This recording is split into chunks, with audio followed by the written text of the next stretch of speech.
The very unsexy and not talked about spiritual sister along the spiritual path is shadow work.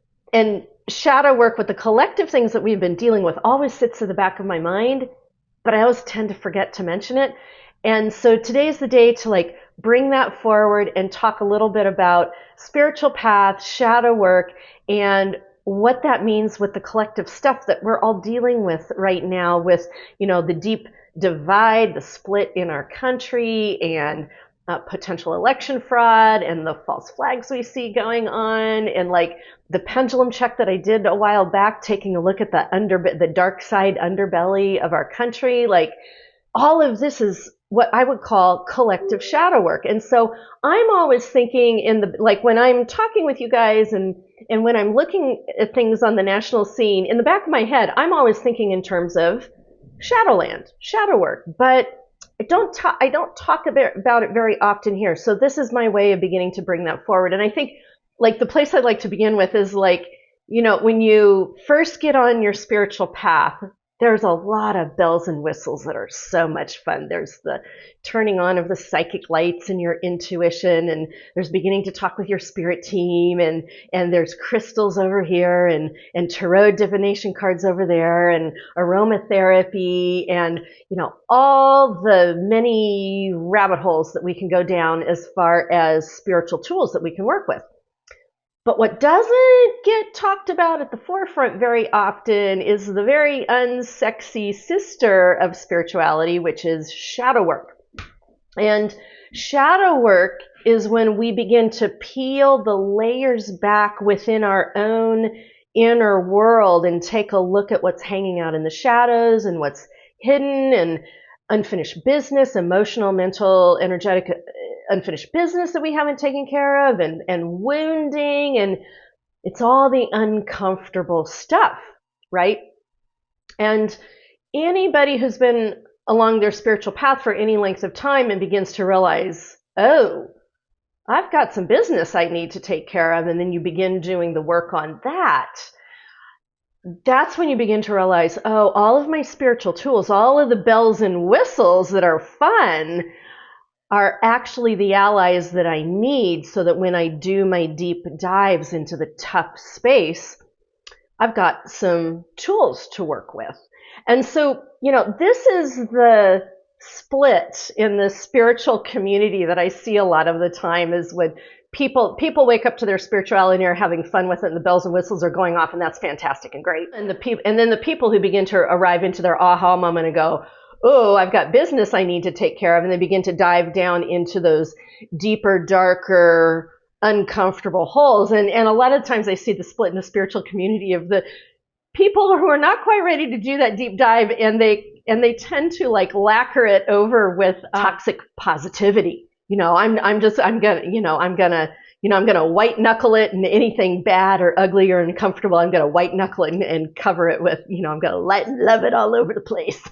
But the folks who really embrace and do that deeper dive into shadow world and begin to find out what's hanging out in the deep innards of this lifetime and past lifetime and biological family, and seeing the nature of the dynamics of everything, these are the folks who know what it takes to be present with the discomfort. And that's when you begin to be present using your presence practice and beginning to be present with the discomfort without trying to control things or change things, and just being present there and allowing the energies to shift and morph and do the healing work that needs to happen.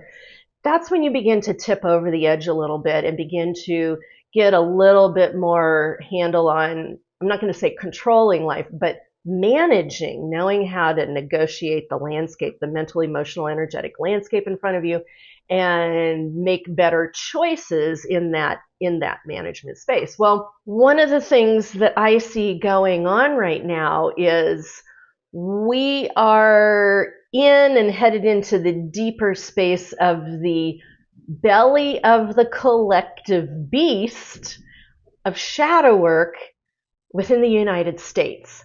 Now, we've been dancing around it and dancing around it, and every year we get a little closer to the center and a little more close and a little more close to the center. And we've been peeling off the layers and peeling off the layers. I mean, we've done all kinds of work with Black Lives Matter and the African American movement and awakening to everything that's going on between African American, people of color, and white people. We're learning and growing and healing with that. We are not there. I'm not saying that we're there, but there's more awareness, and the same thing is happening with women and misogyny and bodily autonomy. And yes, we have taken steps backwards, but the awareness is greater and greater and greater. And then when it comes to the LGBTQIA plus community, same thing. Greater awareness is happening, embracing all types of ways that people love one another and partner with one another. Native American, indigenous communities and the genocide that happened at the initiation of the United States of America, and all of the wounding and hurt and displacement and terrorism that has happened inside of our own country, that we're not even close to being able to recognize and embrace this, but it's beginning to happen a little bit.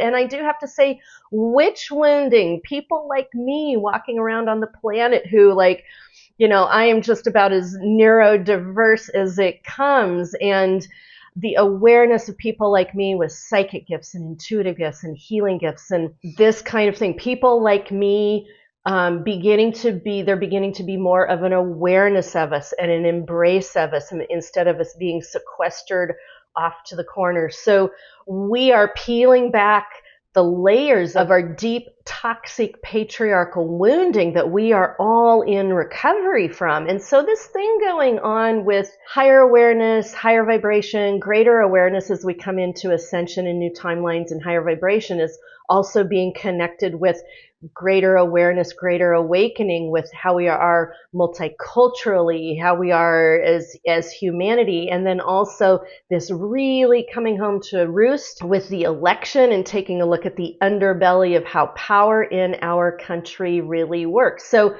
you know, as the storm kind of continues to roll in and we're holding presence with that, I just want to put out there that, folks, as a collective, we are doing amazing shadow work.